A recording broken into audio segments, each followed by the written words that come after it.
Lifesavers have issued a renewed warning about drowning this summer as new data reveals Australian children are falling behind on swimming lessons.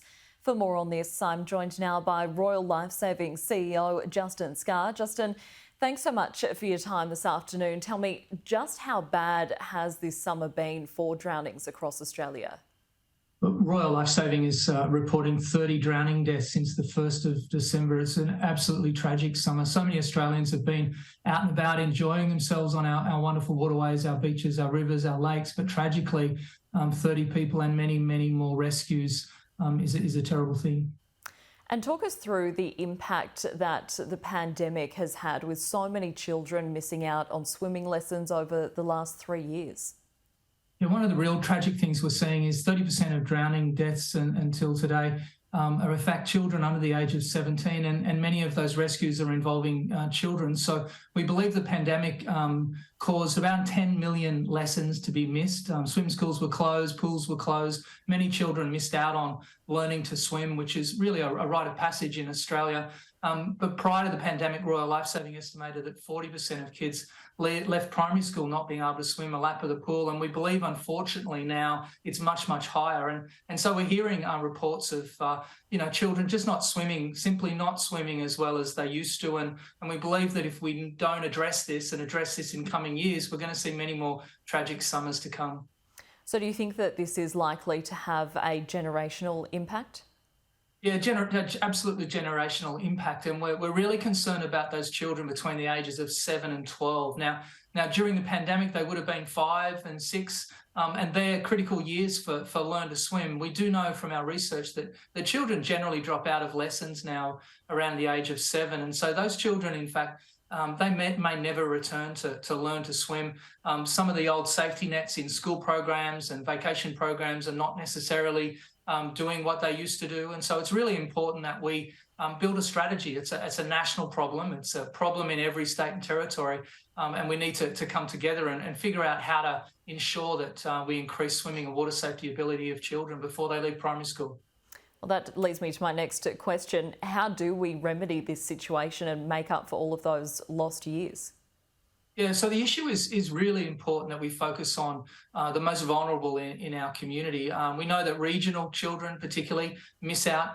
We also know that Aboriginal Torres Strait Islanders, children from migrant backgrounds perhaps don't get the learn to swim that other areas of our population do. So we absolutely need to focus on those kids. Those kids are the most likely to miss out. They're also the most likely to be at increased drowning risk as a consequence of this. So we need targeted programs. We also need fundamentally more infrastructure, more swimming pools, more swim schools. We know that the swim industry has flexed to meet demand. They're doing around 30% more lessons than they did prior to the pandemic. But we know that they'd like to do more. In many communities, there's long waiting lists. It's really difficult to get lessons. And so we need to work with governments to address the infrastructure gaps that we've got emerging, particularly in outer metropolitan areas. We simply need more pools. And then finally, we need to strengthen what's going on in our schools. We need to find new ways for schools to not just do chalk and talk water safety, but to actually give children real water experience, swimming lessons, life-saving lessons. The traditional experience that we had with the bronze medallion of diving for bricks, swimming in dad's pajamas are really been an important part of the Australian water safety culture for many generations. And so it's really important that this generation doesn't miss out. Absolutely. And do you think at all the weather that we've seen in the last couple of years, we've had a La Nina weather pattern, we've had quite a bit of rainfall. Do you think this may have led to that as well, with people not spending as much time out and about in pools and at beaches? Yeah, certainly there's been many missed opportunities, weekends that have been too wet to swim.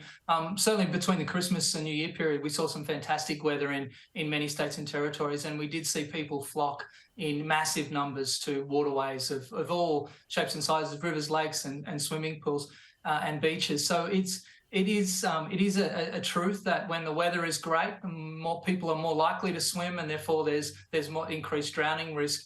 But certainly I'd say to parents that you've probably had an opportunity to take your kids swimming, whether it's every day or just once or twice in the Christmas break so far. But you'll have a good understanding of your children's swimming ability, but also their gaps and weaknesses. Doesn't matter what age they are. If you can see that your child is not swimming as well as their peers, now's a great time to try and enrol them in lessons in the coming year. Doesn't matter if there are two bigger queues at the start of February.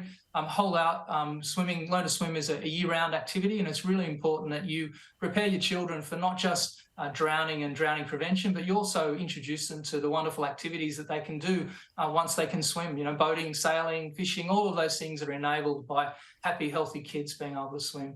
Absolutely. It's such an important skill to have. Justin, thank you so much for your time this afternoon. Thank you.